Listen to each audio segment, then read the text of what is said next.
오늘도 하나님의 은혜가 저와 여러분에게 함께하기를 기원합니다. 오늘이 고린도후서 마지막 날입니다. 고린도후서는 마게도냐에서 사도 바울이 고린도 교회를 향해서 쓴 편지입니다. 편지를 받는 대상은 둘입니다. 하나는 바울이 눈물로 쓴 편지를 받고 읽고 회개한 사람들입니다. 그게 한 사람들이고요. 또 다른 하나는 여전히 그럼에도 불구하고 거짓 사도를 따르는 사람들입니다. 그래서 고린도후서를 보면은 1장부터 9장까지는 회개한 사람들에게 썼습니다. 그러나 10장부터 이 나머지 이야기는 거짓 사도를 따르는 사람들에게 썼습니다. 어투가 다른 것을 알 수가 있습니다. 지난주에 우리는 진짜 사도가 어떤 사람인지 또 진짜 그리스도인은 어떤 사람인지 보았습니다. 사도 바울은 12장에서 이렇게 얘기했습니다. 나의 약함을 자랑하노라 라고 했습니다. 분명히 바울은 자신의 혈통과 신분과 그리고 자기가 본 환상과 계시를 자랑할 수 있었지만 그러지 않았습니다. 오히려 자신의 약함을 자랑했습니다. 왜 그랬죠? 자신의 약함 가운데 하나님의 능력이 나타났기 때문입니다. 요즘에 이런 생각을 많이 해봅니다. 신앙과 관련해서 이런 생각을 많이 합니다. 이 믿는다는 것이 내가 하는 것이 아니구나 라는 것을 많이 생각합니다. 나도 마음대로 안 되지만 내 자녀도 마음대로 안 된다는 것을 우리가 다 잘 압니다. 어렸을 때야 어떻게든 내 뜻대로 부모님 뜻대로 할 수 있겠지만 1살, 2살 먹으면서 이게 안 되는구나 라는 것을 우리가 잘 느낍니다. 무엇보다 믿음을 갖게 하는 것은 내게 달린 일이 아니라는 것을 그것을 무척 많이 생각하게 합니다. 그래서 곰곰이 생각하면서 무슨 생각을 했냐면 어떻게든 내 자식을 믿게 하려고 하는 게 아니라 어떻게든 하나님께서 하라고 하신 일을 해야 하는구나 라는 생각을 하게 됩니다. 누군가가 신앙을 갖게 되는 것, 그것은 하나님의 은혜로 되는 것입니다. 목사가 전도하니까 되고 집사가 전도하니까 안 되고 그게 전혀 아닌 것입니다. 누가 하든지 간에 하나님께서 택하신 사람은 하나님께서 은혜를 베푸사 믿음을 주시는 겁니다. 그래서 믿는 겁니다. 그러나 믿지 않는 사람들은 자기 스스로 거부하는 것입니다. 물론 우리가 안 좋은 모습을 보여서 거부하는 경우도 있습니다. 그러니 항상 우리는 좋은 모습을 보여야 합니다. 최소한 믿음이 없는 사람들에게 거부할 빌미를 우리가 주어서는 안 됩니다. 안 좋은 모습을 보여서 거부하게 만들면 안 된다는 것입니다. 그러나 우리가 그런 모습을 전혀 보이지 않는데도 불구하고 거부한다면 그것은 스스로 거부하는 것입니다. 그것은 죄인의 본성이 나타나는 것입니다. 그러니 우리가 어쩔 수 없는 영역은 포기하는 것입니다. 내가 할 수 있는 것이 아니기 때문입니다. 믿음을 갖게 하는 것 나에게 달린 일이 아닌 겁니다. 그래서 그건 포기합니다. 그러나 두 가지 일을 합니다. 첫 번째는 기도하는 것입니다. 그리고 두 번째가 하나님께서 하라고 하신 일을 하는 것입니다. 그러면 하나님께서 우리에게 하라고 하신 일은 무엇일까요? 하나님의 말씀을 가르치라고 하셨습니다. 신명기에 나오는 말씀인데요. 신명기 6장 6절에서 9절까지 말씀 같이 읽겠습니다. 오늘 내가 내게 명하는 이 말씀을 너는 마음에 새기고 내 자녀에게 부지런히 가르치며 집에 앉았을 때에든지 길을 갈 때에든지 누워 있을 때에든지 일어날 때에든지 이 말씀을 강론할 것이며 너는 또 그것을 내 손목에 매어 기호를 삼으며 내 미간에 붙여 표로 삼고 또 내 집 문설주와 바깥문에 기록할지니라. 아멘. 아멘. 자녀가 믿음을 갖게 하는 것은 우리 뜻대로 안 됩니다. 내가 할 수 있는 일이 아닙니다. 그러나 자녀에게 말씀을 가르치는 것은 우리가 할 수 있는 일이고 우리가 해야 하는 일입니다. 한번 생각해 보시기 바랍니다. 우리가 집에서 자녀들을 방치하나요? 방치하는 부모님 한 사람도 없을 것입니다. 아침에 일어났을 때부터 잠잘 때까지 모든 행동을 가르칩니다. 쉽게 말해 잔소리를 합니다. 일어나라, 밥 먹어라, 씻어라, 이빨 닦아라, 학교 가라, 공부해라. 전부 다 뭐 하는 것이죠? 가르치는 것입니다. 부모가 가르치고 있습니다. 그렇듯이 하나님 말씀도 가르치라고 하시는 겁니다. 믿음은 내가 갖게 할 수 없습니다. 그것은 하나님께서 해주셔야 됩니다. 그러나 하나님 말씀을 가르치는 것은 내가 할 수 있고 해야 합니다.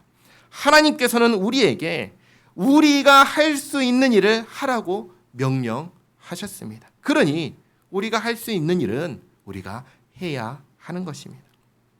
신명기 말씀처럼 부지런히 말씀을 가르치시기 바랍니다. 가장 좋은 것은 어떻게 하는 것일까요? 가정에서 예배를 드리는 것입니다. 자녀가 없으면 어떻게 할까요? 자녀가 없으니까 안 할까요? 아니죠. 자녀가 없으면 누가 있어요? 부부가 있잖아요. 그렇잖아요. 부부간에 가정 예배를 드리시기 바랍니다. 근데 혼자 있어요. 그러면 안 할까요? 아니죠. 혼자서 예배를 드리시기 바랍니다. 거기서부터 시작하는 것입니다. 하나님께서 명하신 일을 다른 것을 하려고 하지 말고 여기서부터 시작하시기를 부탁드립니다.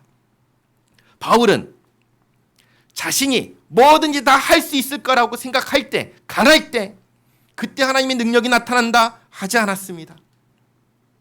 내가 약할 때, 나의 무능력함이 드러날 때 그 자리에 하나님의 능력이 나타난다고 그렇게 고백했습니다. 그래서 무엇을 자랑했나요? 내가 잘하는 것, 내게 능력 있는 것 자랑했나요? 아닙니다. 자랑할 수 있었지만 아무것도 자랑하지 않았습니다. 바울이 자랑한 것은 자신의 약함 뿐이었습니다. 진짜 사도는 이런 사람이라고 하면서 전도 여행 중에 겪었던 온갖 고난, 환난, 죽을 고비를 겪었던 그 일을 이야기했습니다. 그리고 11절 또 이렇게 얘기합니다. 내가 어리석은 자가 되었으나 너희가 억지로 시킨 것이니. 바울이 자기 이야기를 했습니다. 자기 자랑을 했습니다. 부끄럽고 민망한 일입니다. 그러나 이것을 해야 했습니다. 왜 해야 했죠? 너희가 고린도 교회 사람들이 누구를 따라가고 있어요? 거짓 사도를 따라가고 있으니까. 그들이 아니라는 것을 보여주기 위해서, 알려주기 위해서 부끄럽고 민망하지만 자기 이야기를 한 겁니다. 그래서 이렇게 말한 겁니다. 너희가 억지로 시킨 것이다. 나는 얘기하고 싶지 않은 것이지만 이 모습을 보니까 그냥 두면 안 되겠으니까 내가 얘기한 것이다. 그 얘기를 하는 것입니다. 너희가 억지로 시킨 것이니 나는 너희에게 칭찬을 받아야 마땅하도다. 내가 아무것도 아니나 지극히 크다는 사도들보다 조금도 부족하지 아니하니라.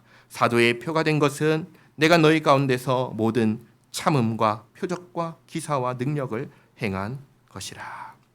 바울은 다른 사도들처럼 똑같이 표적과 기사와 능력을 행했습니다. 귀신을 쫓아냈습니다. 병든 자를 고쳤습니다. 나면서부터 걷지 못했던 사람을 걷게 일으켰습니다. 바울이 안수하자 성령이 임했습니다. 다른 사도들이 했던 모든 일을 바울도 동일하게 했습니다. 그러나 바울이 지금까지 이것을 드러내놓고 이야기한 적이 있나요? 없습니다. 자랑하지 않았습니다. 그런데 오늘 말하는 겁니다. 그러면서 여기에 더하여 한 가지를 더 했다고 말합니다. 뭘 더했죠? 참았다라고 얘기합니다. 참았다. 그리고 13절 내가 내 자신이 너희에게 폐를 끼치지 아니한 일밖에 다른 교회보다 부족하게 한 것이 무엇이 있느냐? 너희는 나의 이 공평하지 못한 것을 용서하라. 바울이 말하는 공평하지 못한 것은 고린도 교회를 다른 그 어떤 교회들보다 더 많이 신경 썼다라는 것입니다.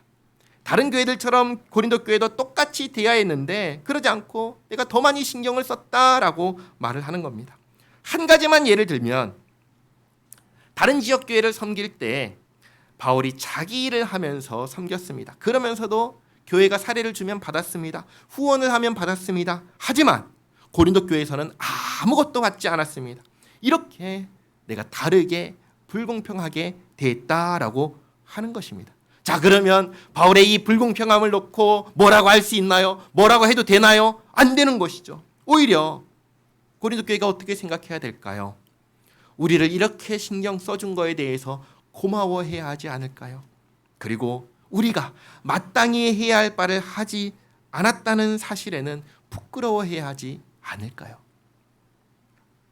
사도 바울은 고린도 전서에서 사례에 대해서 이렇게 이야기를 했습니다. 교회는 사역자에게 적절한 사례비를 주어야 한다. 이것은 교회의 주인 되신 예수님께서 말씀하신 것이다 라고 얘기를 했습니다. 마태복음 10장 9절과 10절 말씀 먼저 한번 읽겠습니다.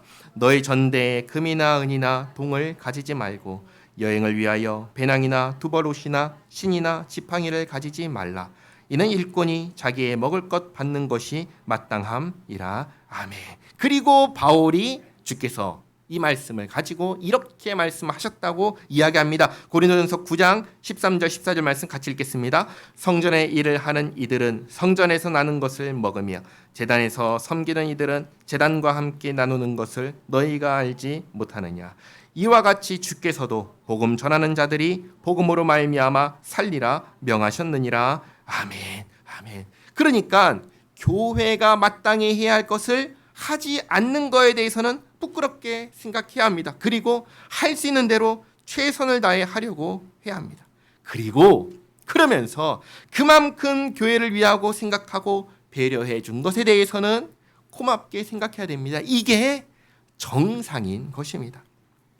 사도 바울은 다른 교회들과는 다르게 이 고린도 교회를 더 신경 써서 대해왔음을, 불공평하게 대해왔음을 이야기합니다. 그리고 14절 이렇게 말합니다. 보라, 내가 이제 세 번째 너희에게 가기를 준비하였으나. 지금 바울이 어디에 있죠? 마게도냐에 있습니다. 고린도 후서를 보내고 난 다음에 이제 가면은 그게 세 번째로 가는 것입니다. 바울은 지금까지 총 2번을 왔다 갔다 했습니다. 첫 번째 갔을 때는 언제냐면 2차 전도 여행 때 갔습니다. 그때 고린도에 가서 고린도 교회를 개척했습니다. 그리고 두 번째는 성경에는 나와 있지 않지만 3차 전도 여행 때 갔습니다. 에베소에서 고린도 전서를 쓰고 난 다음에 급히 방문을 했습니다. 그게 두 번째 방문입니다. 그리고 이제 세 번째 방문하겠다고 합니다.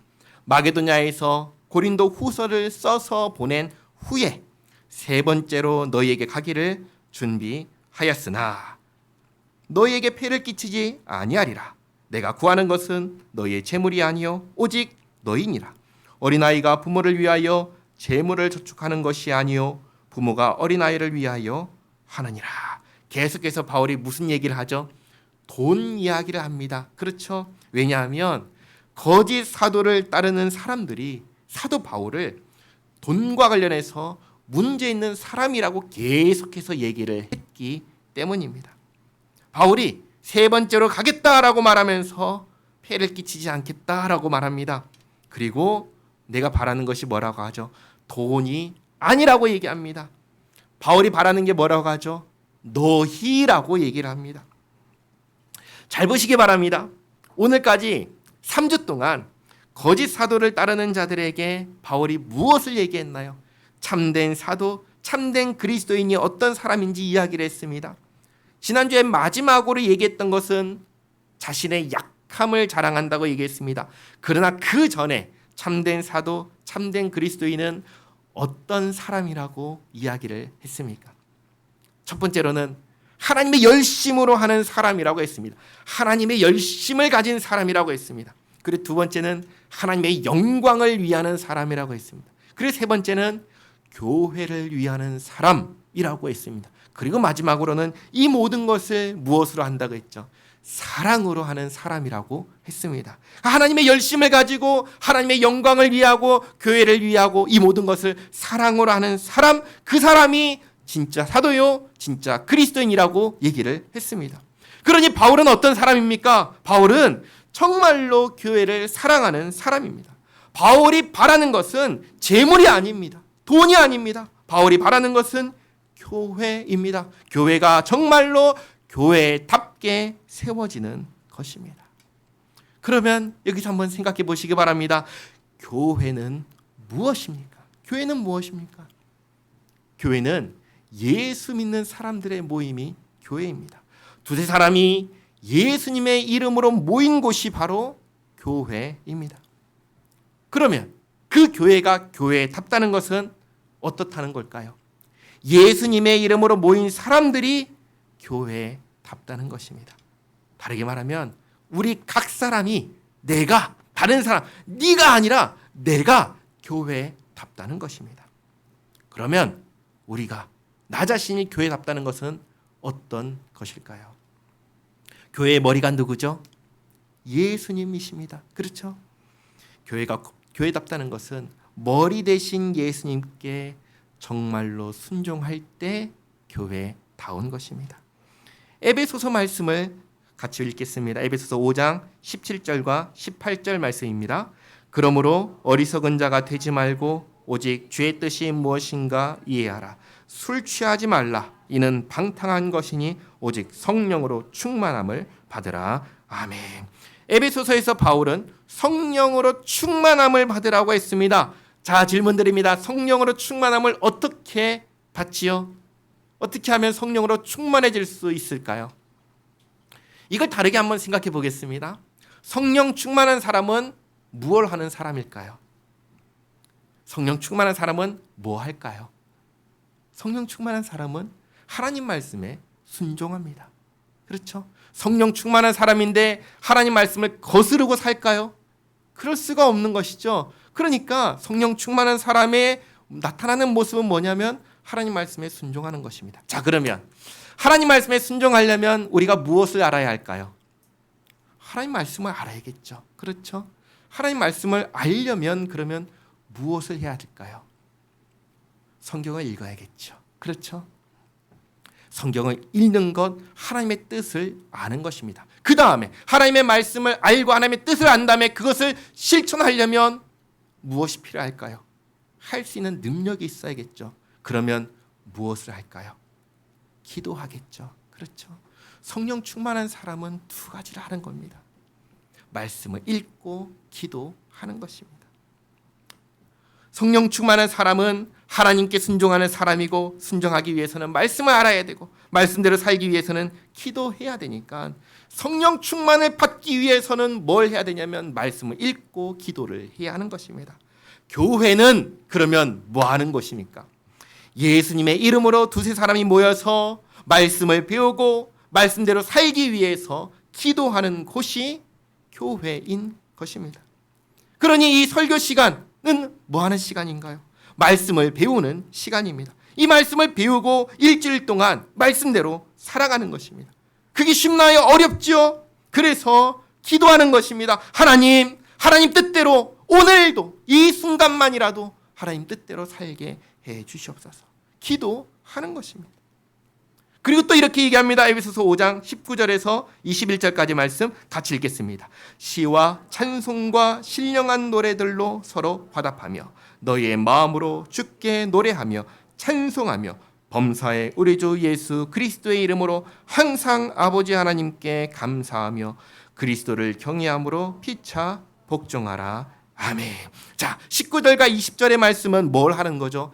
예배하는 것입니다. 그렇죠? 예배하는 것입니다. 하나님을 향하여 감사와 찬양을 합니다. 예배하는 것이죠. 그리고 21절에서 뭘 하라고 하시죠? 서로 복종하라고 합니다.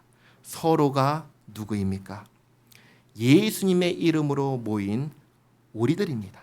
제가 여러분에게, 여러분이 저에게, 그리고 여러분이 여러분에게 서로 복종하는 것입니다. 그게 교회입니다. 그리고 또 이렇게 말씀하시죠. 에베소서 5장 22절에서 24절까지 말씀 같이 읽겠습니다. 아내들이여 자기 남편에게 복종하기를 주께 하듯 하라. 이는 남편이 아내의 머리됨이 그리스도께서 교회의 머리됨과 같음이니 그가 바로 몸의 구주시니라. 그러므로 교회가 그리스도에게 하듯 아내들도 범사에 자기 남편에게 복종할지니라. 아멘.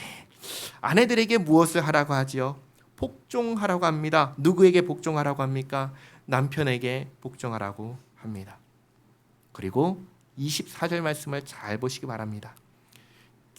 교회가 머리 대신 그리스도에게 복종하듯 아내들도 범사에 남편에게 복종하라고 하십니다. 그러니까 여기서 무엇을 얘기하려고 하냐면 교회가 교회답다는 것은 어떻게 하는 건가요? 결국은 머리 대신 예수님께 정말 순종할 때 그게 교회라는 것입니다. 그때 교회가 교회답다는 것입니다. 그러면 우리는 예수님께 순종하고 있습니까? 예수님의 말씀대로 하나님의 뜻을 알기에 힘쓰고 있습니까? 또 그 뜻을 실천하기에 힘쓰고 있습니까? 하나님을 예비하기에 힘쓰고 또 함께 교회를 이루는 지체들에게 서로 복종하고 있습니까? 이렇게 될 때 교회가 교회다운 것이고 교회가 주님의 뜻대로 세워지는 것입니다. 바울이 말하는 것 돈이 아닙니다. 재물이 아닙니다. 교회가 정말로 교회답게 세워지는 것입니다. 우리 각 사람이 교회로 세워지는 것입니다. 그래서 교회가 정말 교회답게 세워질 수 있다면 바울은 아까울 게 없었습니다. 그래서 15절에 이렇게 얘기를 하는 겁니다. 내가 너희 영혼을 위하여 크게 기뻐함으로 재물을 사용하고 또 내 자신까지도 내어 주리니. 누가 자기 몸을 교회를 위하여 내어주셨죠? 예수님께서 그렇게 하셨습니다. 예수님께서 교회를 위하여 자기 몸을 주셨습니다. 이 부분이 방금 전에 에베소서에서 아내에게 얘기한 다음에 이어서 남편에게 하는 말씀입니다. 에베소서를 보면은 아내에게는 남편에게 순종하라고 하셨습니다. 그리고 남편에게는 예수님께서 교회를 위하여 자신을 주신 것처럼 아내를 사랑하고 아내에게 자신을 내어주라고 그렇게 하셨습니다. 바울이 자신이 그렇게 하고 있다라고 얘기를 하는 겁니다. 나는 너희에게서 재물을 일체 받지 않았고 오히려 내가 벌어서 교회를 위하여 사용했고 심지어 나 자신까지도 내어줄 준비가 되어 있다. 그러니 15절 하반절에 너희를 더욱 사랑할수록 나는 사랑을 덜 받겠느냐.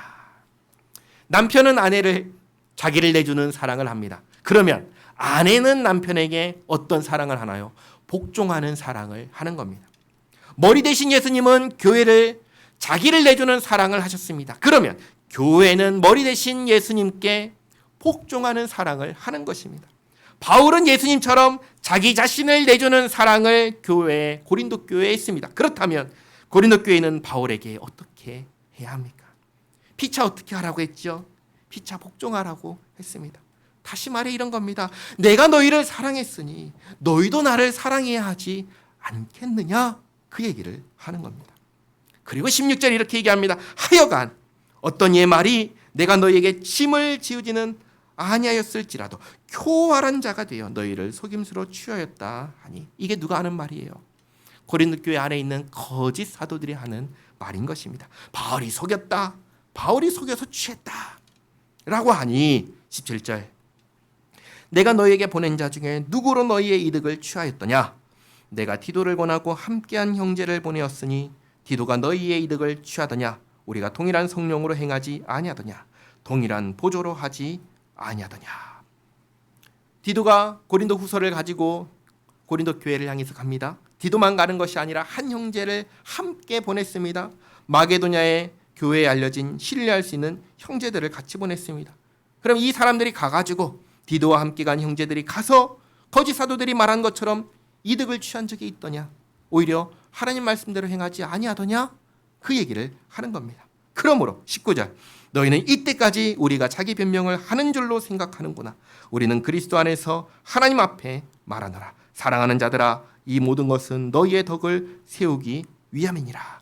10장부터 13장 요 말씀까지 하는 내용들이 변명이 아니라는 것입니다. 지금까지 바울이 이야기한 것은 내 자랑도 아니고 내 변명도 아니라는 것입니다. 거짓 사도를 따르는 사람들에게 그들은 거짓 사도이니 떠나라고 이야기를 한 거라는 것입니다. 그리고 잘못을 고치고 회개하라고 하는 것입니다. 그래서 20절에 내가 갈 때 너희를 내가 원하는 것과 같이 보지 못하고 또 내가 너희에게 너희가 원하지 않는 것과 같이 보일까 두려워하며 또 다툼과 시기와 분냄과 당 짓는 것과 비방과 수군거림과 거만함과 혼란이 있을까 두려워하고 또 내가 다시 갈 때 내 하나님이 나를 너희 앞에서 낮추실까 두려워하고 또 내가 전에 죄를 지은 여러 사람의 그 행한 바 더러움과 음란함과 호색함을 회개하지 아니함 때문에 슬퍼할까 두려워하노라.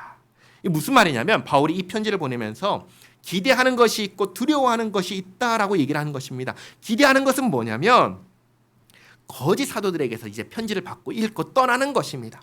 그리고 아직까지 하고 있었던 다툼과 시기와 분냄과 당짓는 것과 비방과 수금거림과 거만함과 혼란이 끝나는 것입니다. 더러움과 음란과 호색함을 회개하는 것입니다. 이것을 바울이 기대하고 있는 것입니다. 기대하는 바는 이런데 그런데 또한 두려워하는 바가 있는 것입니다. 그게 뭐냐면 이 기대하는 바가 하나도 이루어지지 않는 것입니다.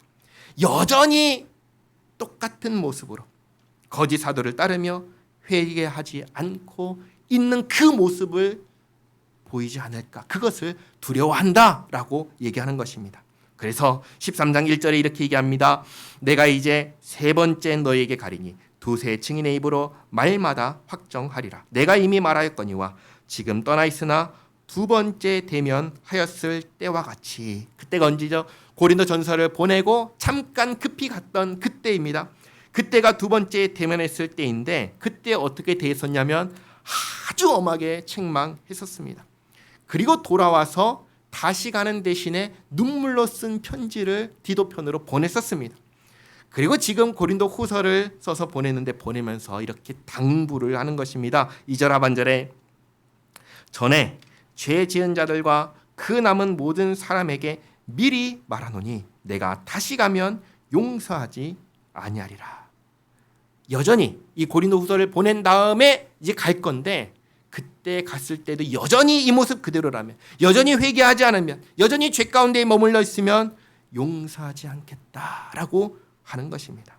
그리고 3절에 이는 그리스도께서 내 안에서 말씀하시는 증거를 너희가 구함이니 그는 너희에게 대하여 약하지 않고 도리어 너희 안에서 강하시니라. 바울이 이제 세 번째로 가면은 성령께서 나와 함께 하신다는 것을 분명하게 보여서 알게 하겠다라고 얘기하는 겁니다. 자, 그러면 또 한번 생각해 보시기 바랍니다. 하나님께서는 죄를 좋아하실까요? 싫어하실까요? 싫어하시죠. 싫어하십니다. 그러면 하나님께서는 교회 안에 죄가 있는 것을 좋아하실까요? 싫어하실까요? 싫어하시죠. 그렇죠. 그러면 성령께서 함께 하시는 사람은, 성령님께서 내주하시는 사람은 교회 안에 죄가 있는 것을 보고 좋아할까요? 싫어할까요? 싫어하는 것입니다. 바울이 죄에 대해서 싫어하시고 진노하시는 하나님의 마음을 세 번째 갔을 때 똑같은 모습, 회개하지 않고 여전히 죄 가운데 있는 모습을 보인다면 그때 그것을 성령님께서 나와 함께 하시며 죄를 끔찍히도 미워하시고 싫어하신다는 그 마음을 내가 가서 보여주겠다라고 얘기를 하는 것입니다. 이것은 마치 구약시대의 비느하스와 같은 모습입니다. 민수기 25장을 보면은 이스라엘이 약속의 땅을 눈앞에 두고 시딤에서 무슨 일을 하냐면 바알부올에 가담을 합니다. 쉽게 말해 우상 숭배에 빠집니다. 하나님께서 진노하시고 벌하십니다. 바알부올에 가담했던 사람들을 다 죽이라고 말씀하십니다. 그런데 그런 와중에 시므온 12지파 가운데 시므온 지파의 지도자가 이 이스라엘이 우상 숭배에 빠지게 만든 여자를 데리고 이스라엘 진영 안으로 데리고 들어옵니다. 백성을 지도해야 할 지도자가 아주 사이좋게 손잡고 들어오는 겁니다. 여기저기서 벌 받아서 죽어가면서 아우성하는 그런 아비규환의 그 상황 속에서 그러고 오는 모습을 보는 겁니다. 그 모습을 보고 사람들이 무슨 생각을 할까요? 경악을 금치 못합니다. 참담함을 금치 못합니다. 말도 못하고 그 모습을 보고 있는데 그때에 비느하스가 창을 들고 일어납니다. 그리고 그 두 사람이 들어간 장막에 들어가가지고 창을 들어서 두 사람을 찔러 죽입니다. 이를 두고 하나님께서 이렇게 말씀하십니다. 민수기 25장 11절 말씀 같이 읽겠습니다. 제사장 아론의 손자 엘르아살의 아들 비느하스가 내 질투심으로 질투하여 이스라엘 자손 중에서 내 노를 돌이켜서 내 질투심으로 그들을 소멸하지 않게 하였도다. 아멘. 무슨 말이냐면 하나님의 그 진노하심을 비느하스가 대변했다는 것입니다.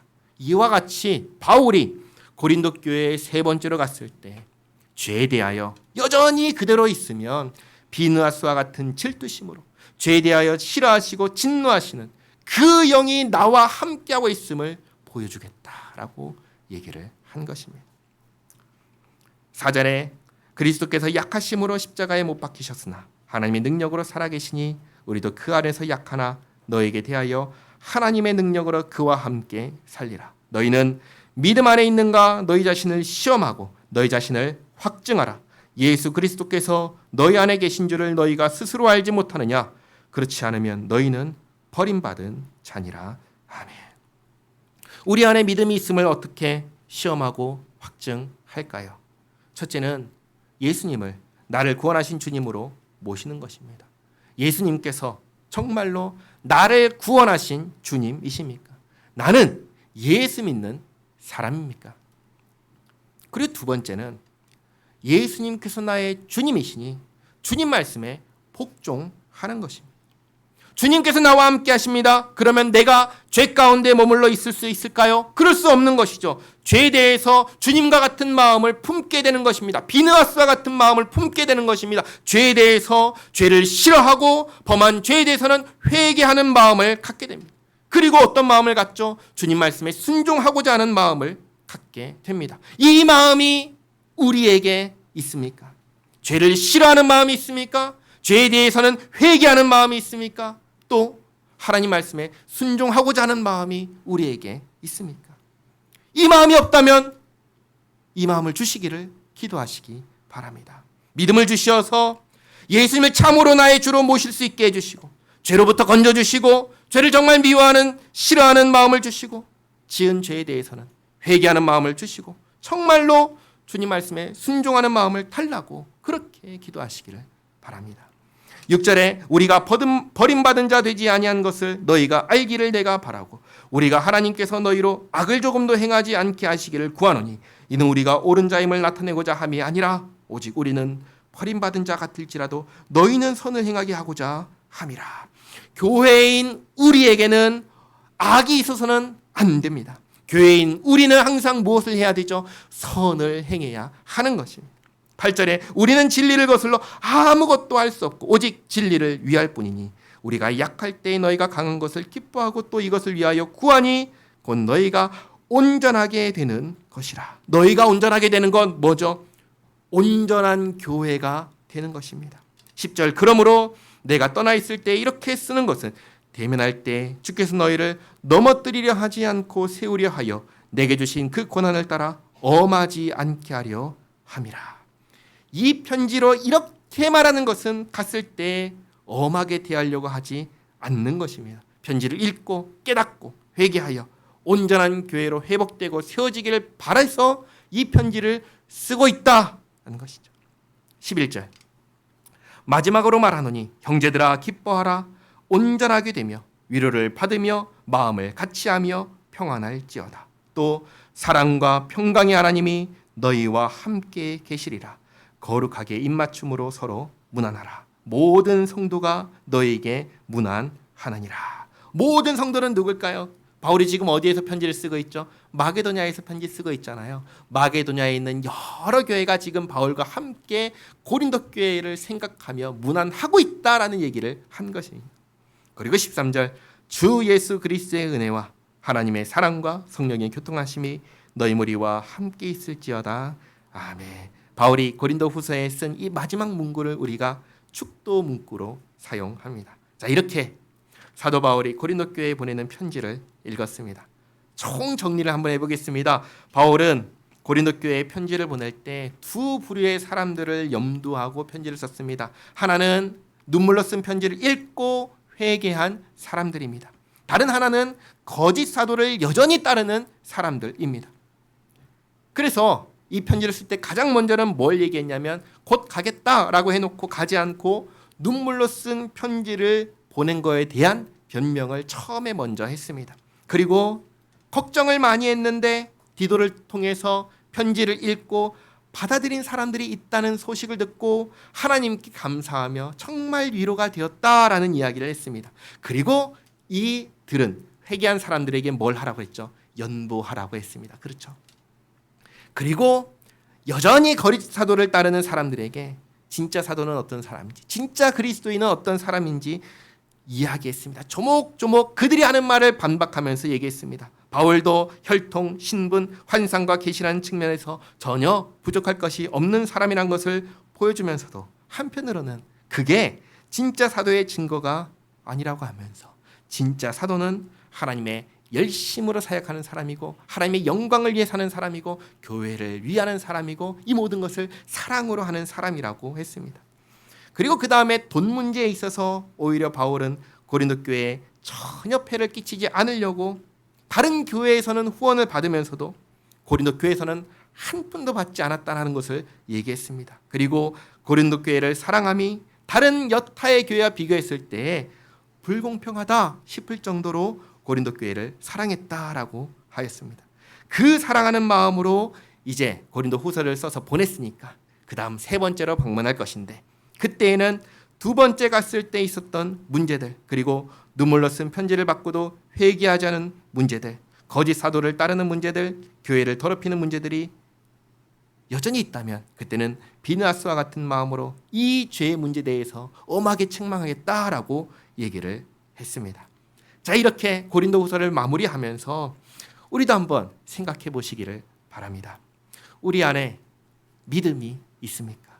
우리 안에 그리스도가 계십니까? 스스로 시험하시고 스스로 확증하시기를 바랍니다. 나는 예수 믿는 사람입니까? 예수님께서 나를 구원하셨음을 믿습니까? 그래서 나는 예수님을 나를 구원하신 주님으로 모셨습니까? 나는 예수님을 내 인생의 주인으로 모시고 살아가고 있습니까? 그래서 죄에 대해서는 회개하고 예수님의 말씀에 순종하려고 하고 있습니까? 또 주님의 몸된 이 교회를 교회답게 세우려고 하고 있습니까? 교회는 이뤄야 한다고 하신 말씀 가운데 서로에게 뭐 하라고 했죠? 복종하라고 하셨습니다. 예배하면서 또 우리 가운데엔 서로 복종하며 살고 있습니까? 어떻습니까? 이 모든 질문에 네, 저는 그렇습니다 라고 말할 수 있습니까? 어렵죠. 어렵죠. 어렵다는 걸 알 때 이것이 내 힘과 내 능력으로 안 된다라는 것을 알고 우리는 기도하고 있습니까? 바라기는 우리가 진짜이기를 바랍니다. 우리가 진짜 예수 믿는 사람이기를 바랍니다. 기도하겠습니다. 좋으신 하나님, 오늘까지 12주 동안 고린도 후서를 읽었습니다. 정말 교회를 향한 바울의 안타까운 마음을 읽었습니다. 진짜 사도, 진짜 그리스도인은 어떠해야 하는지, 교회는 어떠해야 하는지, 우리는 어떠해야 하는지 생각하게 하는 시간이었습니다. 하나님, 우리가 진짜이기를 바랍니다. 우리가 정말 예수님을 나의 주님으로 모시고 사는 주님의 백성이요 주님의 자녀이기를 원합니다. 사실 바울이 말한 모든 것 아무것도 내 힘과 내 능력으로 할 수 없음을 고백합니다. 그래서 확증하라 하셨지만 하나하나 질문해 보면 하지 못하고 있음을 고백합니다. 그렇기에 더욱 주님을 의지합니다. 우리의 부족함과 모자람과 연약함이 있음을 고백하며 하나님을 의지합니다. 우리의 약함 가운데 주님의 강함을 나타내 주시옵소서. 우리의 힘과 능력으로 할 수 없는 이 일에 주님께서 힘과 능력을 주시어 능히 감당하게 하옵소서. 하나님, 우리가 참으로 주님의 몸된 교회를 교회답게 세워가기 원합니다. 주님의 뜻을 알기에 힘쓰고 주님 뜻대로 살기 위해 힘쓰길 원합니다. 무엇보다 주님께서 하나 되게 하신 교회를 정말 사랑하고 정말 서로 복종하며 지켜가길 원합니다. 주님, 서로를 향한 이해하는 마음, 용납하는 마음, 용서하는 마음, 오래 참는 마음, 그리고 주께서 자신을 주신 것과 같이 그렇게 사랑하는 마음을 주시옵소서. 하나님을 마음과 뜻과 힘과 정성을 다하여 예배하며 사랑하는 것과 같이 함께 교회를 이루는 내 옆에 있는 성도를 그렇게 사랑하게 하옵소서. 이 마음이 우리에게 없음을 알고 자백하며 주님의 도우심을 구하오니 주님 도와주시옵소서. 우리가 참으로 주께서 기뻐하시고 원하시는 그런 교회를 이루어가게 하옵소서. 예수님의 이름으로 기도하옵나이다. 아멘.